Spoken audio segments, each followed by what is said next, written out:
টমেটোগুলো বিক্রি করে বাজার থেকে ইলিশ আর একটা হাঁড়ি কিনে আনবো। এরপর সেই হাঁড়িতেই ইলিশ কষিয়ে রান্না করে খাবো।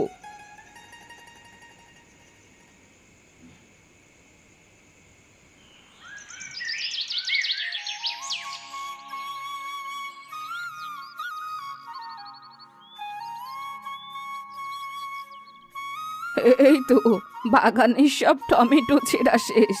এবার জলদি করে টমেটোর ছুরিটা নিয়ে বাজারে যাই। বাজারে গিয়ে টমেটোগুলো বিক্রি করে একটা ইলিশ আর একটা হাঁড়ি কিনে আনি।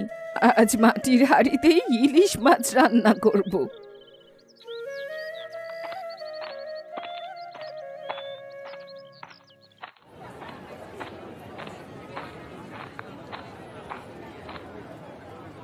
কি গো বুড়িমা, আজ কি মাছ রাখবো তোমার জন্য?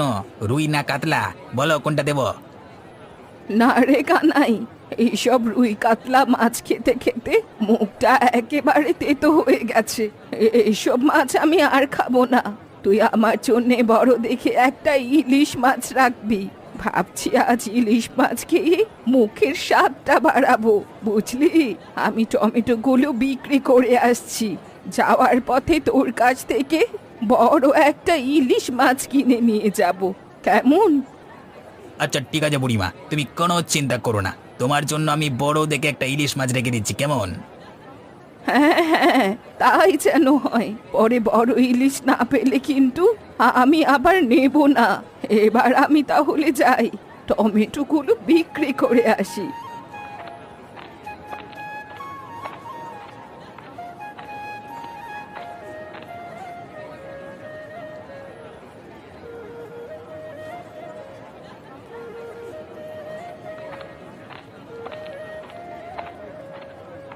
যাক বাবা, অবশেষে আমার সবগুলো টমেটো বিক্রি করা শেষ হলো।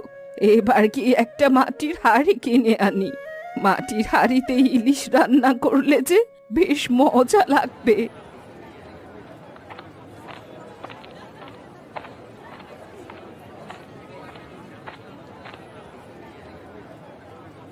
এই যে কামার, আমায় একটা মাটির হাঁড়ি দাও তো, খুব ভালো দেখে দেবে, যাতে ইলিশ মাছটা খুব ভালোভাবে রান্না করতে পারি।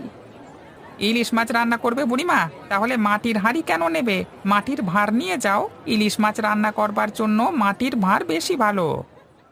বলিস কি কামার, মাটির ভাঁড়ে বুঝি ইলিশ মাছ রান্না ভালো হয়? হ্যাঁ গো বুড়িমা, তাহলে আর বলছি কি তোমাকে। শোনো বুড়িমা, সবাই তো ইলিশ মাছ রান্না করে মাটির ভাঁড়ে, আর মাটির হাঁড়িতে শুধু ভাত রান্না করে, বুঝলা? আচ্ছা ঠিক আছে, তাহলে তুই আমায় একটা ভালো দেখে মাটির ভাঁড়ি দে। হ্যাঁ বুড়িমা, এখনই দিচ্ছি। এই নাও তোমার মাটির ভাঁড়।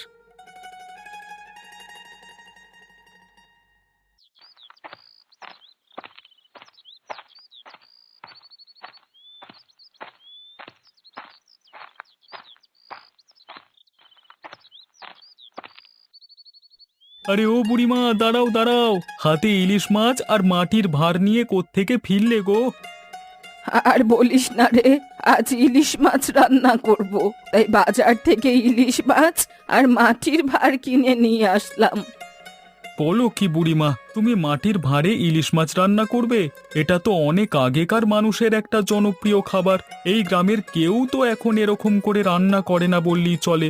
শোনো বুড়িমা, তোমাকে একটা কথা বলি, যদি তুমি মাটির ভাঁড়ে সত্যি সত্যি ইলিশ মাছ রান্না করো, তাহলে আমাকেও একটু খেতে দিও, কেমন?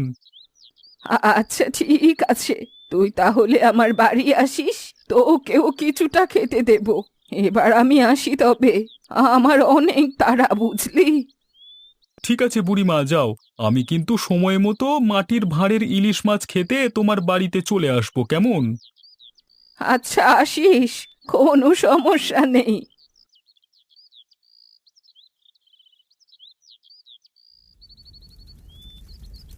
আরে বাহ, মাটির ভাঁড়ে ইলিশ রান্না করতেই দেখছি বেশ সুগন্ধ বেরুচ্ছে। রান্নাটা হয়ে গেলেই খাওয়া শুরু করব।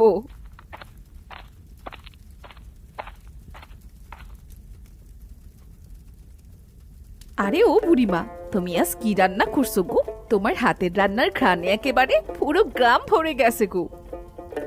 আর বলিস নে, আজ আমি মাটির ভারে ইলিশ রান্না করছি। মাটির ভারে আবার ইলিশ মাছ রান্না করছে? বলে কি বুড়িমা? এরকম রান্নার কথা তো আগে কখনো শুনিনি। তাই তো বুড়িমা, এরকম রান্নার কথা তো এই প্রথম শুনলাম। তুমি আবার এরকম রান্না কোথা থেকে শিখলে? এই তো সেদিন তুই মাটির হাঁড়িতে মাংস রান্না করেছিলি, আর তখনই আমার মাথায় চাপলো যে মাটির হাঁড়িতে মাংসের বদলে ইলিশ রান্না করব। যেই ভাবা সেই কাজ, বাজারে গিয়ে একটা ইলিশ মাছ আর মাটির ভাঁড় কিনে এনে রান্না শুরু করে দিলাম। আর তাতেই পুরো গ্রাম তোমার রান্নার খানে একদম ভরে গেল। শোনো বুড়িমা, আজ কিন্তু তোমার হাতের এই রান্না খেয়ে আমরা কোথাও যাচ্ছি না। আচ্ছা ঠিক আছে, তোরা সবাই বস, আমি তোদের মাটির ভাঁড়ে ইলিশ রান্না করে খেতে দিচ্ছি।